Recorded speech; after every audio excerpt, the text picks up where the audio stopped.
ফের বৃষ্টির পূর্বাভাস দিল আবহাওয়া দপ্তর। বঙ্গোপসাগরে নতুন করে নিম্নচাপ তৈরি হচ্ছে। আলিপুর আবহাওয়া দপ্তর জানিয়েছে, এই নিম্নচাপের প্রভাব পড়বে নবমী থেকে। আজ অষ্টমীতে বৃষ্টির সম্ভাবনা খুব বেশি না থাকলেও আগামীকাল অর্থাৎ নবমীর দিন থেকে সেই দক্ষিণবঙ্গের একাধিক জেলায় বৃষ্টিপাতের সম্ভাবনা রয়েছে। বিশেষ করে কলকাতা সহ অন্তত 8টি জেলায় ভারী বৃষ্টির আশঙ্কা রয়েছে বলেই জানিয়েছে আলিপুর আবহাওয়া দপ্তর।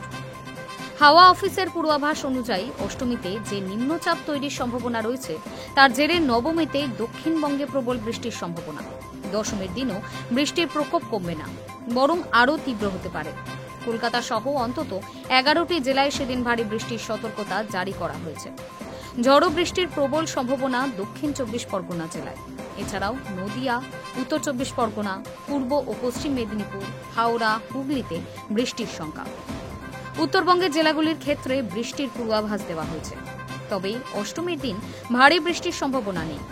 দার্জিলিং, কালিম্পং, আলিপুরদুয়ার ও কোচবিহার সহ উত্তরবঙ্গের জেলাগুলিতে অষ্টমীতে বজ্রবিদ্যুৎ সহ বিক্ষিপ্ত বৃষ্টির সম্ভাবনা রয়েছে। নবমী থেকে বৃষ্টির তীব্রতা বাড়তে পারে বলেই জানিয়েছে আবহাওয়া দপ্তর।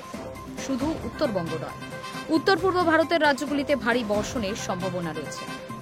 কলকাতার আকাশ থাকবে আংশিক মেঘলা, তবে বৃষ্টির সম্ভাবনা তেমন নেই। বাতাসে আর্দ্রতার পরিমাণ বেশি থাকার কারণে অস্বস্তি বাড়বে। তবে বিকেলের পর থেকে আবহাওয়া কিছুটা পরিবর্তন হতে পারে। দশমী থেকে ভারী বৃষ্টির সতর্কতা রয়েছে কলকাতায়। এছাড়াও হাওড়া, হুগলি, উত্তর 24 পরগনা, দক্ষিণ 24 পরগনা, পূর্ব মেদিনীপুর, পশ্চিম মেদিনীপুর, ঝাড়গ্রাম ও নদিয়াতেও বৃষ্টির সম্ভাবনা রয়েছে। প্রসঙ্গত, অষ্টমীর বিকেলের পর থেকেই দক্ষিণবঙ্গের আবহাওয়া পরিবর্তন হতে শুরু করবে। নবমী ও দশমীতে প্রবল বৃষ্টির সতর্কতা জারি করেছে আলিপুর আবহাওয়া দপ্তর। প্রশাসন ইতিমধ্যেই সতর্ক অবস্থানে রয়েছে। High news network.